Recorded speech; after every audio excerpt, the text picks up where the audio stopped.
another topic that should be wrapped up, and is wrapped up right now. Just I was reminded. I'm just thought about it right now, so maybe so I'll not forget. I will address this issue. So this is the issue of the history of radio. The Israelis. It was always like that. Their main weapon is the noise. It was always like that. You hear them. Every piece of shit is around me. All of them are part of Israeli, security, and it's like 90% of their weaponry is the voice, and it was always like that. It was always noise, shouting, noise, shouting, noise, shouting, and subliminal, music. Like subliminal and not subliminal, but subliminal but cell. It's like always that. Always something that is like something to do with noise. If you take the voice chords, they will be like like a naked naked natives, in the wild. Without any kind of way to protect themselves. That's their armor and their weapon and everything. That's what they are. Just the noise. Where were we? So the issue about radioactivity.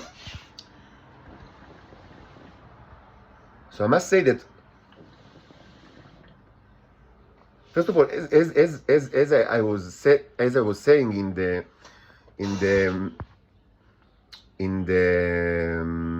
beginning of the utility scale Nero's saga, I actually thought about it and conducted research on this issue much less than you could have expected.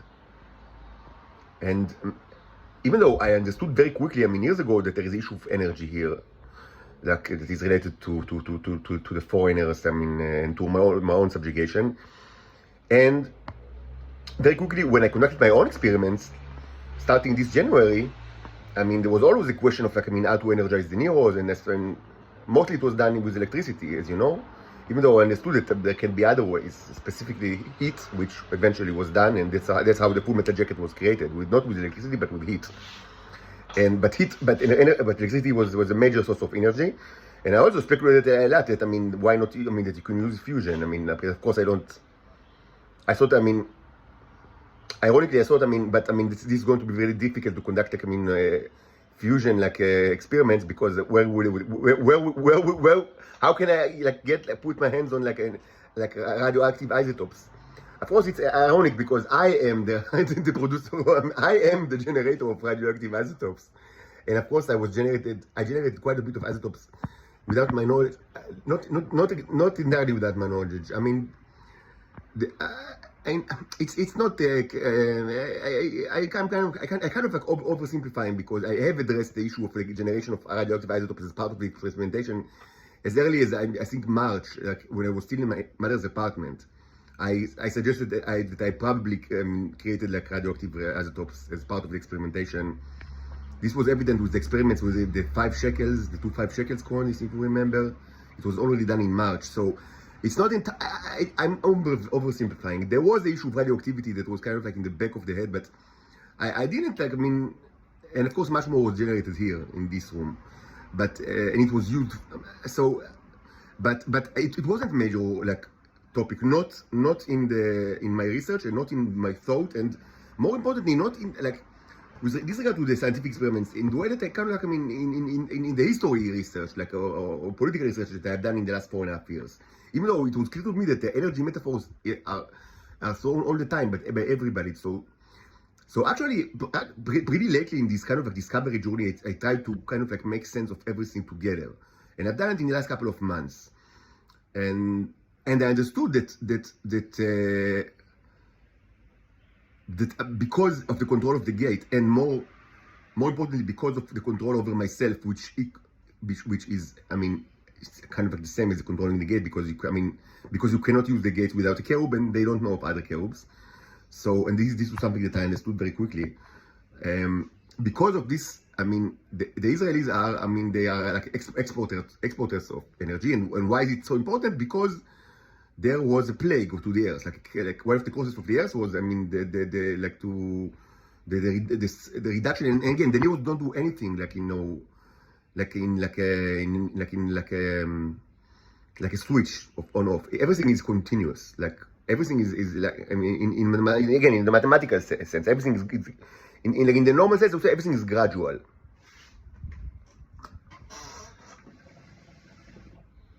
But the question is, I mean, how to place all of that in the historical, how can we place all of these things together, like in history, in the history of in like an alternative historiography of the 20th century?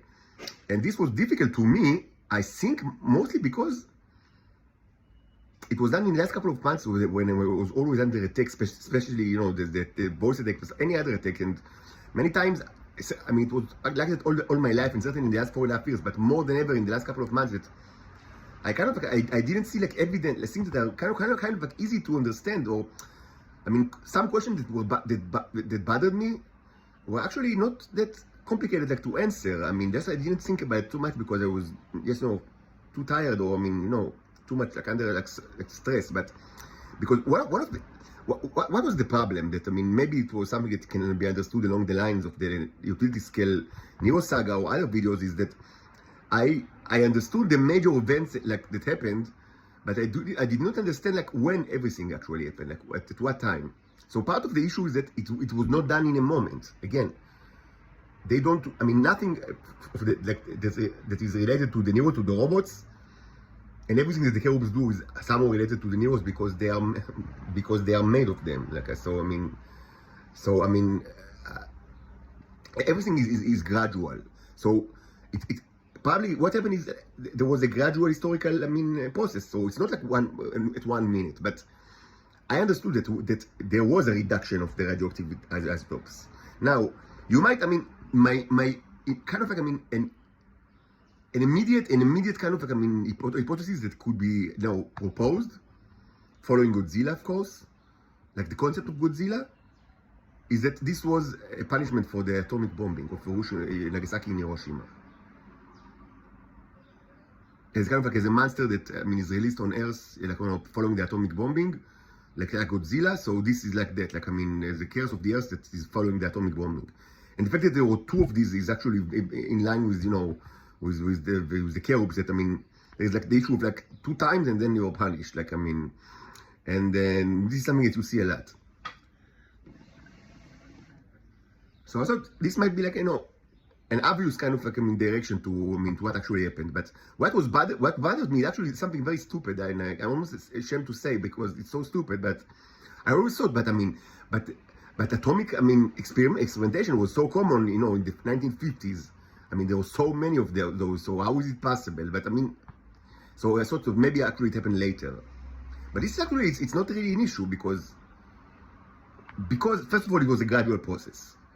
Second, there were probably much less atomic experimentation than what was actually advertised. And I said it, and I always, like, many times I said it, according to my estimation, at any given point in history, like the second half of the 20th century, and of course until also now, there were actually, now more than ever it's true, but let's give it aside. Okay. During the second half of the 20th century, my hypothesis is that at every given point, there were actually much less atomic bombs in Earth than what was proposed.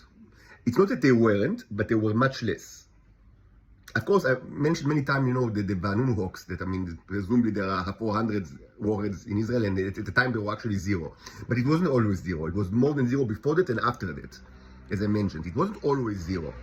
But at the time of the of Vanunu hoax, I mean, during the 1980s, the number was 0. But before that, they had actually more, and after that, they also had more, the Israelis, but not 400. This number is totally, like, matut ma'et, as they say, like, in a way, like, completely fake.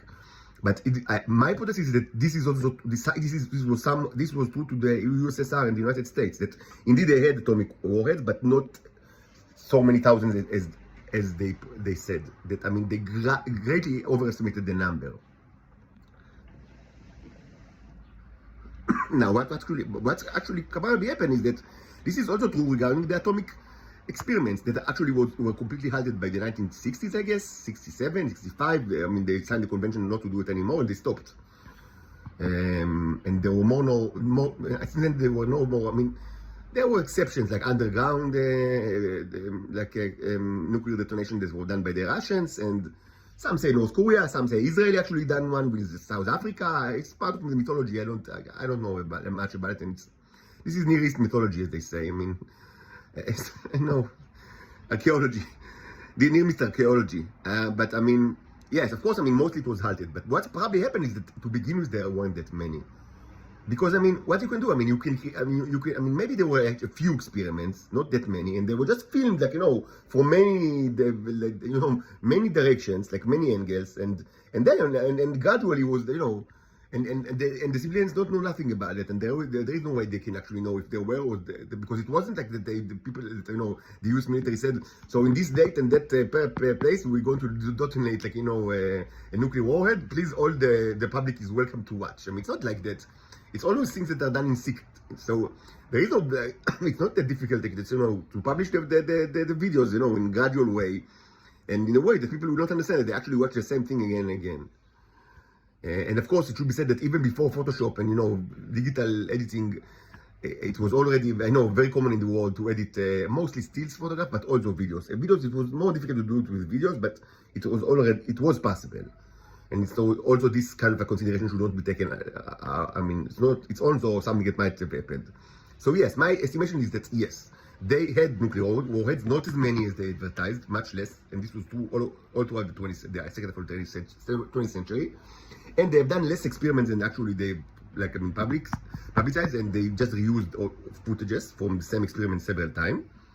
And that it wasn't really a problem for them to have, at least small amount of experiments, because even if the radioactive material was originated, even if it was like laboratory creator, which means in the bodies of the Titans, radioactive materials, so you can still create. I mean, it doesn't forbid you. I mean, you can still conduct these experiments. I mean, so there is no reason historically. I mean, it was all the crime against humanity, a crime against God. But I mean, it's certainly possible that just from the beginning of from the get-go of the Israeli state, from 49 or 48, they immediately started the project of the laboratory creation of radioactive isotopes, because they always did.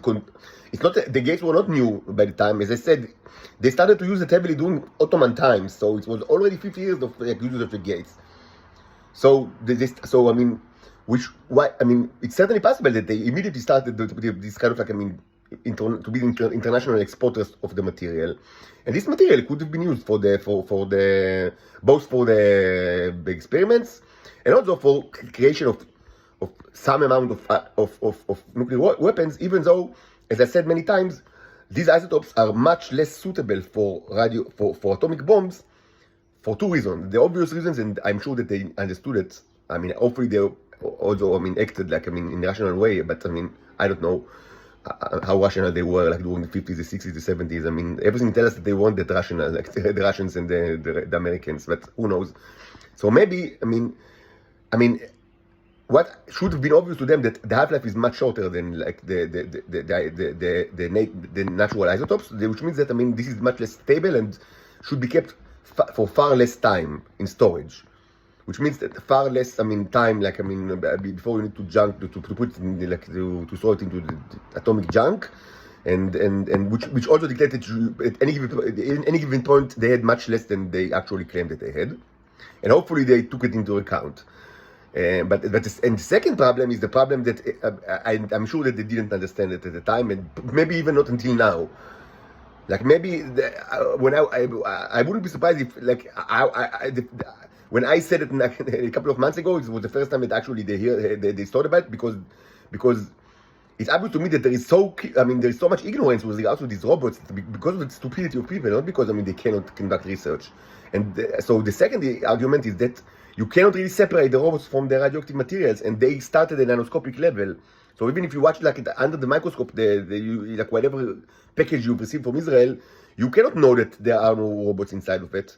Maybe there aren't ones that are as big as the ones that I show you in this channel, but I cannot show you nanoscopic ones. I don't have the equipment for that. And even if I would have had electron microscope in my possession, it doesn't mean that they could be found, because it's not like, like microbe culture that, that you take a sample, you put it like in an agar, petri dish, and after 2 days you see, bacteria colony, and you say, okay, there is bacteria. Not that there are no ways to actually make them multiply, and this is a lot of what I do in this channel, but of course they didn't do it, and they don't know how to do it, and they couldn't have done that. So even with an electron microscope, I think I would say that it might be extremely difficult to actually even like detect these robots in the radioactive isotope like material. And it's difficult if no one actually thought that it's even a possibility, and no one cares to do it. Then of course it's impossible. Like if you don't do it, it's not done. So I would assume they didn't for the most of certainly for the most part of the 20th century. And maybe up until now, like up until they heard it, like for me, they never actually thought but that what you actually received is not just radioactive material, but a combination of both radioactive isotope and robots that can do all sorts of like very interesting things, like that they didn't think about, like creating full metal jackets, and like the bicycle bacteria, and And again, the most interesting of all things that they can create are actually the life forms that can eat radioactive material, because then they are created, just on top of their favorite meal, and which is very funny thought. And humans are so smart, Humans are so stupid.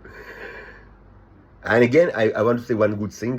So you won't say that I only say bad things. So I will again mention Germany, that according, hopefully it's true, and not just, false disinformation, but I would assume it's true, that they actually, stopped all nuclear generation of energy during the 1980s, which is, of course, was both ethical and the ethical and the smart thing to do, but presumably no one else did it, so, they should be mentioned like, ציון לשבח, as they say, צל"ש to the Germans.